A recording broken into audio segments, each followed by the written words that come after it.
ভাগ্নে এই হারামজাদী আমাদের ছেলেগুলোকে মেরেছে। এবার দেখো আমি ওর কি হাল করি। এই কেউ ওর গায়ে হাত দেবে না। ভাগ্নে ও পৌলমীকে লাইন মারছে। ওটাও আমি দাদাকে বলেছি। আমি ওর সঙ্গে দুদিন ঘুরেছি বলে ওর দাদা আমাকে খুন করবে বলে শাসিয়েছে। আমার ফ্যামিলিকে নিয়ে টানা হাজরা করছে।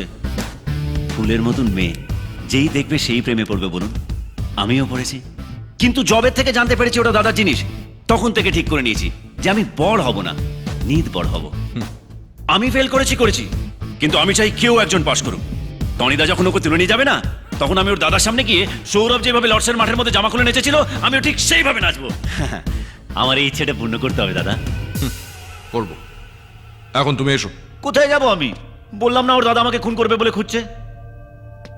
আমি তোমার এই চাঙ্গু মাঙ্গুদের সঙ্গে কোথায় থাকবে? আমার মাথায়। দাদা নিয়ে যাও ওকে।